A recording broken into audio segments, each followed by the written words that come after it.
2019 ఎన్నికల ఫలితాలను ఒకసారి గమనిద్దాం. ఆ సంవత్సరం జరిగినటువంటి ఎన్నికల్లో వసంత కృష్ణ ప్రసాద్ వర్సెస్ దేవినేని ఉమామహేశ్వరరావు పోటీలో దిగబడ్డారు.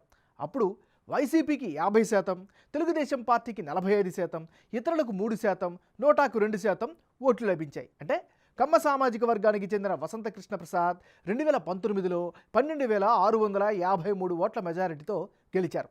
ఆయనకు దాదాపు 50% ఓట్లు లభించగా దేవినేని ఉమాకు దాదాపు 45% ఓట్లు పడ్డాయి. ఈసారి కూడా వీరిద్దరే బరిలోకి దిగే అవకాశాలు కనిపిస్తున్నాయి. మరి ఈ ఎన్నికల్లో మైలవరంలో పరిస్థితులు ఎలా ఉన్నాయి? ప్రజల స్పందన ఏమిటి? Big TV exclusive detailed election సర్వేలో వెల్లడైన అభిప్రాయాలను ఇప్పుడు పరిశీలిద్దాం. ఇప్పుడు అభ్యర్థుల బలాబలాలను ఒకసారి పరిశీలిద్దాం. ముందుగా వసంత కృష్ణ ప్రసాద్కి ఈసారి అనుకూలంగా ఉండేటటువంటి అంశాలేంటి? ముందుగా నిత్యం ప్రజలకు అందుబాటులో ఉంటారు కాబట్టి ఇది ఆయనకి బాగా కలిసొచ్చే ఫ్యాక్టర్గా కనిపిస్తోంది. అదేవిధంగా సంక్షేమ పథకాల అమలు విషయంలో కూడా చొరవ తీసుకున్నారు. ఇది ఖచ్చితంగా ప్లస్ అయ్యే అవకాశం ఉంది. ఇవి వసంత కృష్ణ ప్రసాద్కి అనుకూలంగా మారే అంశాలు. మరి వసంత కృష్ణ ప్రసాద్కి మైనస్ పాయింట్స్ ఏంటో ఒకసారి కనుక పరిశీలిస్తే అన్ని సామాజిక వర్గ ప్రజలకు ఒకేలాగా చూడలేకపోవడం ఈయనకి ప్రధానంగా మైనస్గా చెప్పుకోవచ్చు. అంతే. మరో ప్రధానమైన అంశం గుర్తించేంతగా కనిపించినటువంటి నియోజకవర్గ అభివృద్ధి విషయంలో ఆశించిన స్థాయిలో కనిపించడం లేదు. కేడర్లో ఆయనపై అంత మంచి అభిప్రాయం కూడా కనిపించడం లేదు. ఇది కూడా ప్రధానమైనటువంటి మైనస్గా చెప్పుకోవచ్చు. ఇక పార్టీ అధినాయకత్వం కూడా పక్కన పెట్టడం కూడా మరొకటి పొలిటికల్గా మైనస్గా చెప్పుకోవచ్చు. ఇక రాజకీయాలపై తరచూ నిర్వేదంగా మాట్లాడుతుండడం కూడా ఆయనకి నెగిటివ్ అయ్యే అవకాశాలు కనిపిస్తున్నాయి. ఇది ఆయనకి సంబంధించినంత వరకు ఉండేటటువంటి పాజిటివ్ ఫ్యాక్టర్స్, నెగిటివ్ అంశాలు. Telugu Desam party candidate Devineni Umamaheswararao. మరి దేవినేని ఉమామహేష్కి సంబంధించినంత వరకు ఉండే ప్లస్ పాయింట్స్ని కనుక గమనిస్తే తెలుగుదేశం పార్టీ సంప్రదాయ ఓటర్లు బలమైనటువంటి మద్దతు ఈయనకి కనిపిస్తోంది. మరోవైపు నియోజకవర్గంలో యాక్టివ్గా ఉంటారు, అందరికీ అందుబాటులో ఉండడం ఈయనకి బాగా కలిసి వచ్చేటటువంటి మరో ప్రధానమైన అంశంగా చెప్పుకోవచ్చు. ఇక ప్రభుత్వ తప్పులపై అలుపెరిగిన పోరాటం చేస్తున్నారు. ఇది కూడా ఆయనకి కలిసి వచ్చే మరో ప్రధానమైన అంశం.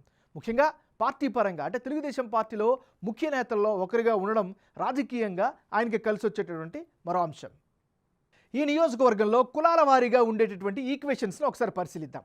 ఈ నియోజకవర్గంలో ప్రధానంగా ఎస్సీ కమ్యూనిటీ 25% మంది ఉంటే కమ్మ సామాజిక వర్గం 15%, కాపులు 12%, యాదవులు 10%, గౌడ్స్ 6%, ఎస్టీలు 6% ఉంటే రెడ్డి సామాజిక వర్గం 4% మంది ఉన్నారు. అంటే మైలవరంలో అత్యధికంగా ఎస్సీ సామాజిక ఓటర్లు ఉన్నారు. పోటీ చేసే అభ్యర్థులు పార్టీల వారీగా వివిధ సామాజిక వర్గాల అభిప్రాయం ఎలా ఉంది? బిగ్ టీవీ సర్వేలో వాళ్ళు చెప్పిన ఒపీనియన్ ఎలా ఉందో ఓసారి గమనిద్దాం. ఎస్సీ సామాజిక వర్గ ఓటర్లు 25% ఉంటే వీరిలో వైసీపీకి అనుకూలంగా 55%, టీడీపీకి 40%, ఇతర పార్టీలకు 5% చొప్పున అండగా ఉంటామని చెబుతున్నారు. ఇక కమ్మ కమ్యూనిటీ ఓటర్లు 15% ఉంటే వైసీపీకి అనుకూలంగా 35% మంది, మెజారిటీ అంటే 60% మంది తెలుగుదేశం పార్టీకి సపోర్ట్ చేస్తున్నారు. ఇక కాపు సామాజిక ఓటర్లు 12% ఉంటే వాళ్ళలో వైసీపీకి 40% మద్దతు ఇస్తుంటే టీడీపీ ప్లస్ జనసేన కూటమికి ఏకంగా 55% మంది ఈ నియోజకవర్గంలో సపోర్ట్ చేస్తున్నారు. యాదవ సామాజిక వర్గ ఓటర్లు 10% మంది ఉన్నారు. వీరిలో 40% మంది వైసీపీకి మద్దతు ఇస్తుంటే అత్యధికంగా అంటే 55% మంది తెలుగుదేశం పార్టీకి తమ ఓటు వేస్తామని చెబుతున్నారు. ఇక గౌడ్ సామాజిక వర్గ ఓటర్లు 6% ఉంటే వాళ్ళలో వైసీపీకి 55%, టీడీపీకి 40% మద్దతుగా నిలుస్తామని చెబుతున్నారు. ఇక ఎస్టీ ఓటర్లు 6% ఉంటే వీరిలో మెజారిటీ అంటే సుమారు 60% మంది వైసీపీకి అనుకూలంగా, టీడీపీకి 35% మద్దతుగా నిలుస్తున్నారు. ఇక రెడ్డి సామాజిక వర్గ ఓటర్లు 4% ఓటర్లు ఉంటే వాళ్ళలో అత్యధికంగా అంటే 60% మంది వైసీపీకి అండగా ఓటేస్తామని చెబుతున్నారు. తెలుగుదేశం పార్టీకి 35%, ఇతరులకు 5% సపోర్ట్ ఇస్తామని బిగ్ టీవీ సర్వేలో తమ అభిప్రాయాలను తెలియజేశారు. రానున్న ఎన్నికల్లో ఎవరెవరు పోటీలో ఉంటే ఫలితాలు ఏ విధంగా వచ్చే అవకాశం ఉందో పరిశీలిస్తే దేవినేని ఉమామహేశ్వరరావు వర్సెస్ వసంత కృష్ణ ప్రసాద్ వీళ్ళిద్దరి మధ్య కనుక పోటీ జరిగితే ఆ పక్షంలో తెలుగుదేశం పార్టీకి ఏకంగా 51% ఓట్ షేర్ దక్కే ఛాన్సెస్ కనిపిస్తున్నాయి. అదే సమయంలో వైసీపీకి 44%, ఇతరులకు 5% ఓట్లు వస్తున్నట్టుగా సర్వే రిపోర్ట్లో తెలుస్తోంది. అంటే ఇప్పటికిప్పుడు ఎన్నికలు కనుక జరిగితే మైలవరంలో టీడీపీ అభ్యర్థి దేవినేని ఉమాకు గెలుపు అవకాశాలు ఎక్కువగా ఉన్నట్లు కనిపిస్తున్నాయి. ఆయనకి ఏకంగా 51% ఓట్లతో ఘన విజయం సాధించే అవకాశాలు కనిపిస్తున్నాయి. అదే సమయంలో వైసీపీ సిట్టింగ్ ఎమ్మెల్యే వసంత కృష్ణప్రసాద్కు 44% ఓట్లకే పరిమితమయ్యే ఛాన్సెస్ ఉందని బిగ్ టీవీ సర్వేలో తేలింది.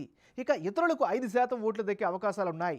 దేవినేని ఉమను కాదని వసంతను గత ఎన్నికల్లో గెలిపించిన నియోజకవర్గంలో ఎమ్మెల్యేగా వసంత కృష్ణప్రసాద్ ప్రభావం చూపించలేకపోయారు అన్న అభిప్రాయం ఓటర్లలో కనిపిస్తోంది.